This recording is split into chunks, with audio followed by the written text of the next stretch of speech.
민수기 구조상으로 보면 오늘 우리가 읽었던 민수기 27장이 속한 부분은 출애굽기 2세대의 이야기로 볼 수가 있습니다. 출애굽기 1세대의 이야기는 25장에서 막을 내렸습니다.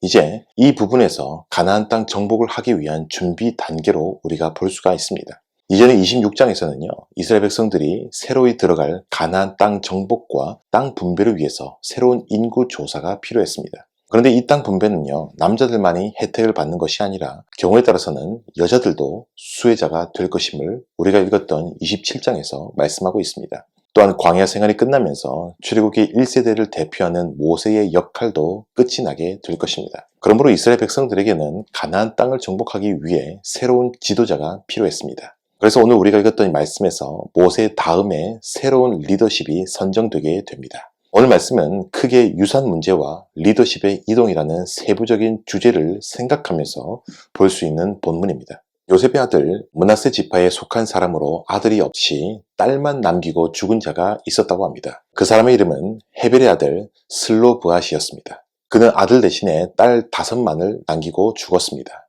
그 딸들의 이름이 말라와 노아, 호글라, 밀가, 디르사라고 구체적으로 명시하고 있습니다. 이 딸들이 모세를 비롯한 온 회중 앞에서 아버지의 몫으로 정해질 땅을 자신들에게 달라고 호소하고 있었습니다. 그래서 4절 하반절 말씀을 보시면 우리 아버지의 형제 중에서 우리에게 기업을 주소서라고 말씀하고 있는 것입니다. 이 말씀의 배경은 이스라엘이 하나님께로부터 선물을 받게 될 모든 땅은 하나님께 속한 땅이다라는 사실에서 시작하고 있습니다.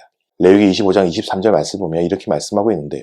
토지를 영구히 팔지 말 것은 토지는 다 내 것임이라. 너희는 거류민이요 동거하는 자로서 나와 함께 있느니라 라고 말씀하죠. 이스라엘은 그 땅을 하나님께 은혜로 받게 되고요. 그 땅의 참 주인이신 하나님의 결정을 따라서 각 지파와 집안이 땅 분배를 받게 될 것이라는 걸 배경으로 깔고 있는 말씀입니다. 3절 말씀에서 슬로브앗의 딸들은 아버지가 죽은 것이 죄 때문에 죽기는 하였지만 고라의 반역과는 무관함을 밝히고 있습니다. 여기서 그의 아버지가 죄 때문에 죽었다고 하는 것이 정확히 어떤 뜻인지 알기는 쉽지 않습니다. 확실한 것은요, 자신들의 아버지는 고라의 반역과는 전혀 상관이 없다라는 거예요. 이 딸들의 논리는 그렇습니다. 4절에서 보시면 아들이 없다는 이유로 아버지의 이름이 없어져야 하는가라는 겁니다. 아버지는 죽어 없어졌지만 아버지의 이름으로 불리는 그러한 땅이 있다고 한다면 그 이름이 보존될 것이다라는 사실이에요. 쉽게 말해서 딸들이 아버지의 땅을 유산으로 받아서 아버지의 이름을 기억되게 해달라라는 거예요. 이에 대해 모세는 하나님께 이 모든 사실을 보고하며 아뢰었습니다. 이에 대한 하나님의 판결이 무엇입니까? 7절 말씀을 보시면 이렇게 말씀하고 있죠. 슬로브앗의 딸들의 말이 옳으니 너는 반드시 그들의 아버지의 형제 중에서 그들에게 기업을 주어 받게 하되 그들의 아버지의 기업을 그들에게 돌릴지니라 라고 하나님께서 말씀하시죠.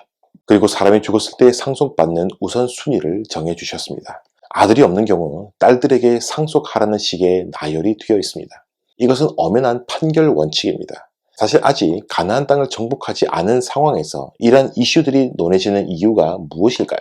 이것은 하나님께서 반드시 약속대로 이스라엘 백성들에게 가나안 땅을 기업으로 주실 것이며 이제 가나안 정복 전쟁이 곧 임박하였다라는 사실을 알리는 것입니다.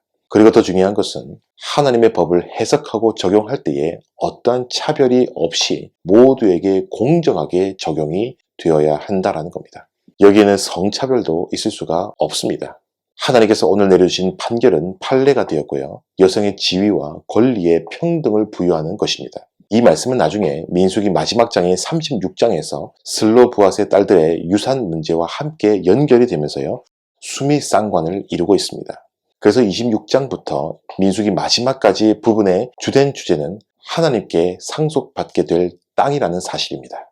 이어서 하나님께서는 모세에게 요단강 저 멀리 건너편에 보이는 땅을 산에 올라가서 보라라고 명하고 계십니다. 이와 같이 저 멀리 보이는 약속의 땅을 보라고 하신 이유는 모세가 곧 형 아론처럼 죽어야 하기 때문입니다. 모세는 멀리서 약속의 땅을 바라보며 향후 하나님께서 이루어 주실 약속을 미리 내다볼 뿐 그 땅에 들어갈 수는 없었습니다. 왜냐하면 이미 하나님께서 선언하셨던 대로 무리바 사건에서 이스라엘 백성들 앞에서 하나님의 거룩하심을 나타내지 않았기 때문입니다. 여기서 하나님의 거룩하심을 나타나지 못한 이 죄가 얼마나 크길래 그동안 실컷 출애굽 시대를 이끌었던 지도자 모세가 가나안 땅에 들어가지 못하게 된 것일까요? 이것에 대해서 모세가 혈기를 냈다고 하는 등의 많은 해석이 있지만요. 민수기 20장 12절에서 명시하듯이요. 확실한 것은 모세와 아론이 함께 이전의 이스라엘 백성들처럼 그들 역시 여호와 하나님을 믿지 못하였다라는 사실입니다.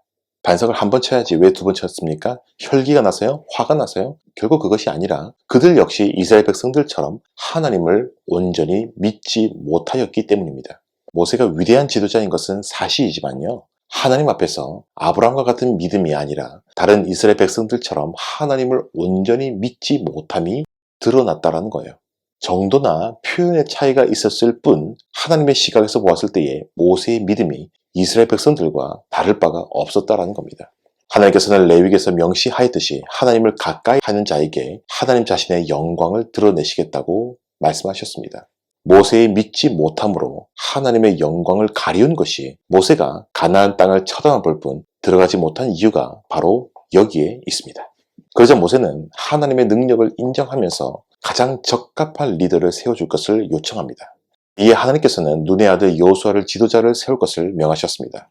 모세는 얼마 되지 않아서 이스라엘 무리에서 이탈하여 죽음을 맞이하게 될 것입니다. 하지만 하나님께서는 여호수아를 차기 리더로 세워주심으로 이스라엘이 목자 없는 양과 같이 유리하지 않도록 보호해 주셨습니다. 모세는 하나님의 명령대로 여호수아를 데려다가 온 회중 앞에 세우고 안수하여 자신의 사명을 승계하도록 하였습니다.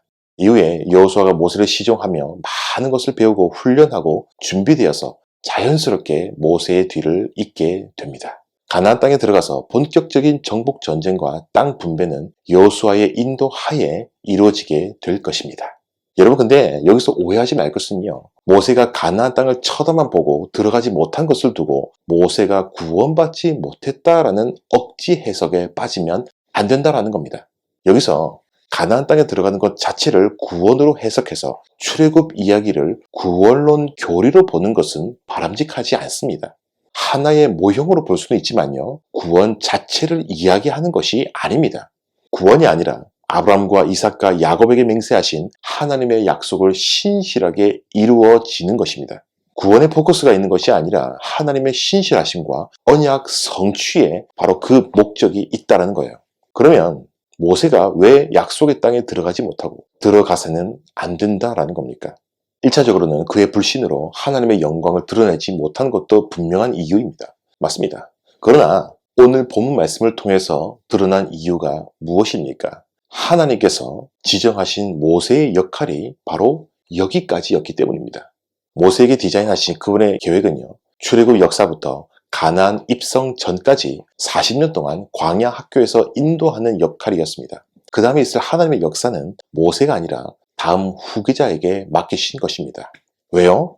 하나님의 계획이자 그분의 주권입니다. 모세가 아무리 위대하다고 할지라도요. 하나님께는 그저 하나님의 집에서 일하는 청지기이자 일꾼에 불과합니다. 종이 할 일을 주인이 그의 권위로 조정하듯이 주인이신 하나님께서 역시 정하시는 겁니다. 그래서 모세가 가나안 땅에 들어가지 못한 것을 두고 구원받지 못했다라고 하는 것이 아니라 모세를 향하여서 디자인하신 주권적인 하나님의 계획이 거기까지였다라는 겁니다. 이것이 가장 겸손한 해석입니다. 모세는 그 사명만 다하면 되는 겁니다. 영광은 하나님께서 받으시는 겁니다. 그리고 굳이 모세가 아니라고 할지라도 하나님께서는 반드시 그분의 계획을 성취하실 것입니다. 가나안 땅 정복은 모세와 같은 인간 지도자에게 달린 것이 아니라 바로 하나님께 달려있기 때문입니다. 인간 지도자가 이끌어가는 것 같지만요. 실제로는 하나님께서 다 하시는 것입니다. 인간 지도자는 그저 하나님께서 써주시는 도구에 불과합니다. 여기서 우리는 하나님의 계획과 그분의 주권 앞에 늘 겸허하고 겸손해야 함을 알 수 있습니다. 여러분, 오늘 우리가 듣던 이 민수기 말씀을 통해서 알아야 될 것이 무엇일까요? 오늘 이 말씀을 통해서 우리는 참으로 놀라운 사실을 보게 되었습니다. 상속 문제나 이스라엘의 차기 리더 임명을 통해서 우리가 알아야 될 사실이 분명히 있습니다. 여러분, 그것은요, 인간들의 죄나 연약함이나 실수와는 상관이 없이 성실하게 목적을 달성하시는 하나님을 우리가 알아야 한다라는 겁니다. 민수기의 반역 시리즈를 통해서요, 우리는 생각을 해야 합니다.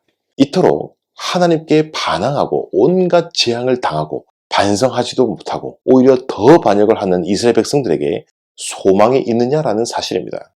인간적인 시각에서 보았을 때는요, 이들에게는 소망이 없고요. 차라리 이들을 버리는 것이 더 나아 보입니다.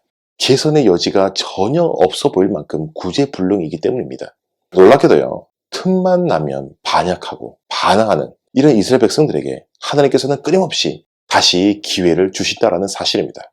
정말 이것은 말할 수 없고 다함이 없는 하나님의 은혜에서 비롯된 것입니다. 하나님께서 가나안 땅을 주시기로 약속한 그 약속을 취소하고 이들 모두를 다 쓸어버려도 이스라엘은 아무런 할 말이 없습니다. 민족을 통해서 보여준 것이 늘 반역하고 반항하는 모습뿐이었습니다. 그런데 우리 하나님께서는요, 오늘 말씀에서 가나안 땅 입성을 준비시켜 주셨습니다. 상속 문제라든지 차기 지도자 임명을 통해서 말입니다. 그 어떤 죄나 실수도 이스라엘 백성과 하나님의 사이를 갈라놓지 못하고 하나님의 약속을 취소할 수가 없는 것이었습니다. 그럼에도 불구하고 하나님의 약속은 인간의 실수나 넘어짐과 상관이 없이 계속해서 진행되고 성취된다라는 겁니다. 사랑하는 여러분, 오늘날에 살아가는 우리 교회에게는요, 더 확실한 약속과 보증이 있습니다. 그것은 우리의 대제사장 되신 예수님께서 우리 구원의 확실함을 위해서 친히 육체로 오셔서 죽으심으로 하나님께 단번에 영원한 제사를 올리셨습니다. 그리고 구원의 확실한 보증으로 우리에게 성령님을 보내어 주셨습니다. 이것은 우리의 구원이 그 어떠한 것보다도 확실함을 나타내는 것입니다. 때로는요, 우리가 살아가면서 넘어지기도 합니다. 실수도 하고요, 좌절도 하고 절망할 때도 있습니다. 우리 자신을 솔직하고 냉정하게 보면요, 아무런 소망이 없습니다. 어떨 때는 차라리 우리 같은 사람 다 버리시고 다른 착한 사람을 구원해 주시는 것이 더 나아 보일 때도 있습니다. 그럼에도 불구하고 우리에게 여전히 다시 살아갈 수 있는 기회와 능력과 힘을 성령을 통해서 주십니다. 왜요? 우리의 구원은 우리에게 달린 것이 아니라 신실하신 하나님, 절대 주권의 하나님께 달려있기 때문입니다. 어제나 오늘이나 영원토록 동일하신 하나님께 달려있기 때문인 줄로 믿습니다. 그리고 우리에게 확실한 증거로 예수님의 십자가와 부활이 있으며 확실한 보증으로 성령님께서 우리 안에 내주하시기 때문입니다. 그러므로 우리는 그 어떠한 부정함이나 실수나 약함도 상관이 없이 우리 안에서 착한 일을 이루시니가 마지막 예수의 날까지 확실히 이루어 주심을 믿어 의심치 않습니다. 로마서 8장에서 이렇게 말씀하고 있죠. 내가 확신하노니 사망이나 생명이나 천사들이나 권세자리나 현재일이나 장래일이나 능력이나 높음이나 깊음이나 다른 어떠한 피조물이라도 우리를 우리 주 그리스도 예수 안에 있는 하나님의 사랑에서 끊을 수 없느니라. 사랑하는 여러분, 오늘 하루를 살아가실 때에 때로 넘어지고 자꾸 실수할 수 있습니다. 그럼에도 불구하고 나를 끝까지 사랑하시고 마지막 날에 온전히 이루실 신실한 주님을 붙드시고 말씀과 성령의 능력으로 날마다 승리하는 복이 우리 가운데 있으시기를 주님의 이름으로 간절히 소망드립니다. 감사합니다.